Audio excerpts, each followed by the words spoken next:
ভাববে আর এই যুবকদের নিয়ে কি ভাববে। যা হোক, আপনাদেরকে বলতে চাই, আর ওগুলো আমরা খাবো না। বিড়ি সিগারেট, যুবকরা বিড়ি সিগারেট ধূমপান হাবি জাবি সব ছেড়ে দাও, ভদ্রতা শালীনতা দিয়ে জীবন যাপন করো, সফলতা একদিন আসবে। জোরে কথা ঠিক না ভাইরা আমার? আমাদের বুঝে আসে না। আপনারা বলুন তো, আপনাদের আশেপাশে বড় মিষ্টির দোকান আছে মনে করুন, ওই মিষ্টির দোকানে যদি বড় একটা সাইনবোর্ডে লেখা থাকে যে আমার দোকানের যে মিষ্টি খাবে সেই বেটায় হার্ট অ্যাটাক হয়ে মরবে, মিষ্টির দোকান চলবে? আমার দেন না আপনার কেন চলবে? যদি কোনো কেকের কোম্পানি তার কেকের প্যাকেটের উপরে লিখে দেয় যে আমার কেক যে খাবে সেই বেটা কিডনি ডাউন হয়ে মরবে, যদি কান ওই কেক চলবে?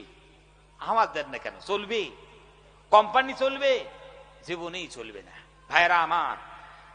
কিন্তু ওই বিড়ির প্যাকেটে তেরেঙ্গা হাবিজাবি এগুলোর প্যাকেটে লেখা আছে যারা খাইবে ক্যান্সারে আক্রান্ত হইবে, তারপরে কি ছেড়েছে নাকি? এই লেখার পর মানুষ যে হারে খাওয়া শুরু করেছে। একখানা ছবি দিল, দেয় নেই, আপনারা দেখবেন, কালকে খুঁজে করবেন, দেখবেন আসল খুঁজে করেন, এখানে আপনারা পেয়ে যাবেন। ভাইরা আমার, একখানা ছবি দিয়ে মানুষকে সতর্ক করার চেষ্টা করলো, আর আমরা জনমের খাওয়া শুরু করে দিলাম।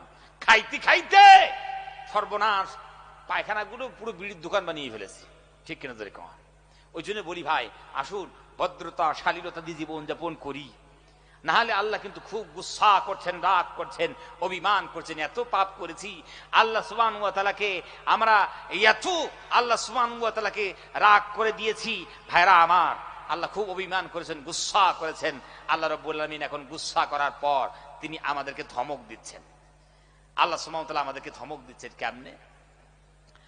আল্লাহ রাব্বুল আলামিনের নাফরমানি করছি বলে, আল্লাহর দাসত্ব করতে চাই না বলে, আল্লাহর নিষিদ্ধ পথে জীবনকে পরিচালনা করছি বলে আল্লাহ রাব্বুল আমিন এখন বান্দাদেরকে ধমক দেন, ইয়া মা'শারাল জিন্নি ওয়াল ইনসি ইন ইসতাতা'তুম আন তানফুযু